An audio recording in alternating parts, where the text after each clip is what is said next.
Olá, pessoal, tudo bem com vocês? Que bom! Aqui quem está falando é a professora Érica Vale e a gente vai falar hoje sobre um gênero textual bastante conhecido de todos vocês, certo? Então, já já eu falo qual é esse gênero textual. Antes dele, né, é válido, antes da gente falar, é válido também a gente atentar para algumas coisinhas. Muitas pessoas confundem ele com outro tipo de texto, né? Então a gente também vai falar qual é esse outro tipo de texto. Ah, mas Érica, fala logo. Então confundem ele com a notícia, certo? Então é muito confundido com a notícia. Mas não é a mesma coisa, não, Érica. Calma, eu não sei qual é o gênero que você está pensando aí, tá certo? Então vamos ler agora esse texto aqui juntinho. E aí a gente diz para vocês aí qual é a diferença entre ele e a notícia, tá?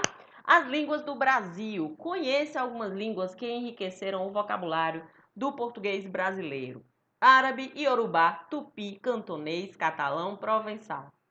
A cada vez que você abre a boca para falar o bom e velho português brasileiro, acaba soltando palavras dessas línguas e de outras 30. Isso por baixo, já que ninguém sabe ao certo quantas línguas tiveram termos aportuguesados desde o ano de 218 a.C., quando os romanos apareceram na Península Ibérica e começaram a formar o que seria a língua portuguesa. Todas as línguas e culturas do mundo vivem do contato e do diálogo, diz Caetano Galindo, professor de filologia da Universidade Federal do Paraná. As palavras estrangeiras aportuguesadas são como fósseis, contam a história dos povos que conviveram com quem falava a língua de Camões. Povos em florescimento artístico deixaram termos sobre os espetáculos e cultura. É o caso do italiano. Povos guerreiros enriqueceram o nosso vocabulário.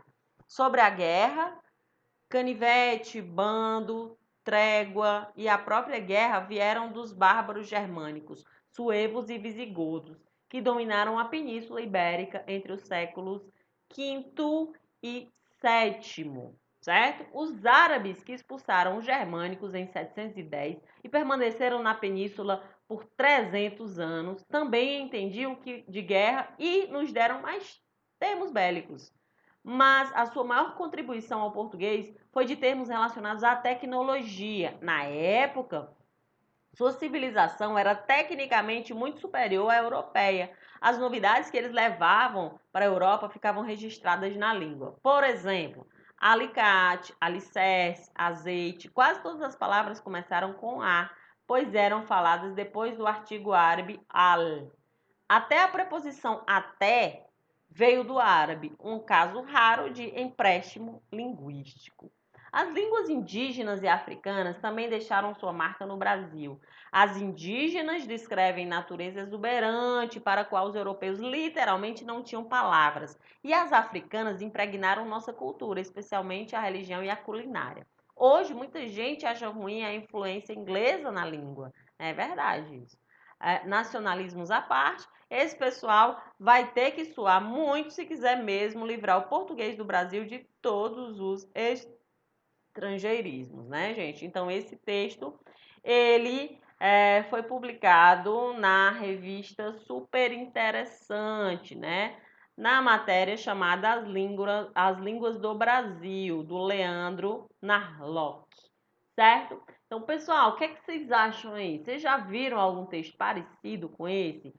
Sim, claro que a gente já viu, Érica. Lógico, isso daí é uma reportagem, né? Mas por que uma reportagem não é uma notícia, gente? Vamos lá, vamos entender primeiro a estrutura de uma reportagem. Vocês perceberam que ele é bem mais extenso, né? Vocês perceberam outra coisa interessante também, que o tema dele é bem amplo. No caso, a língua portuguesa, né? E os termos que a gente colocou nela, né? Que a gente aceitou, aportuguesou, né? Os estrangeirismos, enfim.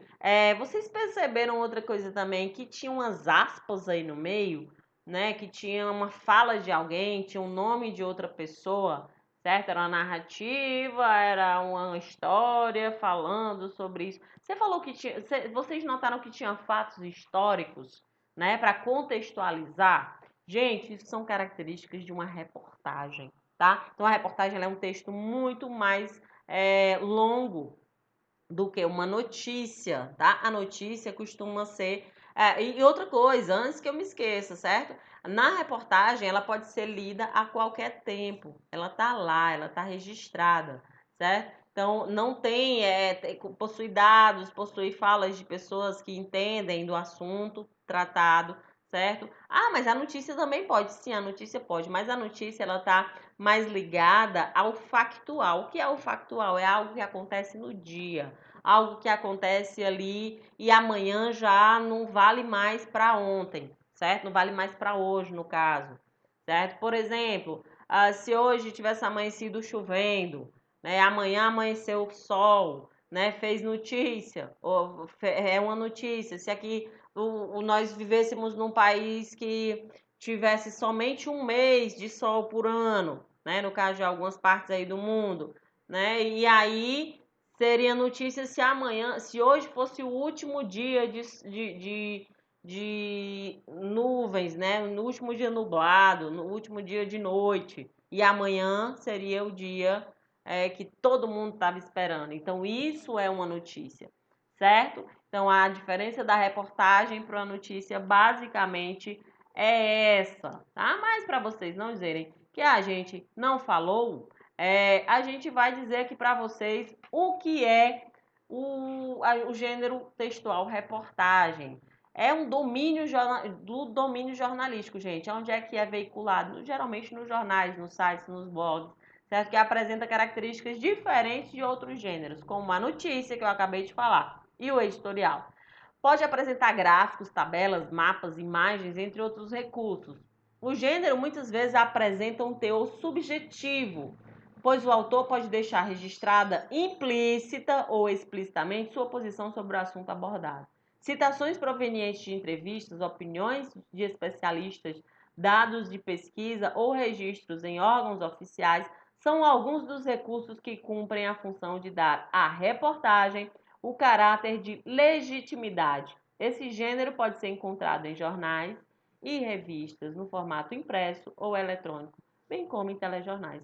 Foi isso que a gente acabou de falar. Ok, pessoal? Lembrem-se sim das características da reportagem. Texto longo, né? Mais elaborado, tá certo? Sobre assuntos que não têm prazo de validade, entre aspas. Ok, gente? Tudo bem? Então fiquem bem e um grande abraço. Já já a gente se vê novamente. Tchau!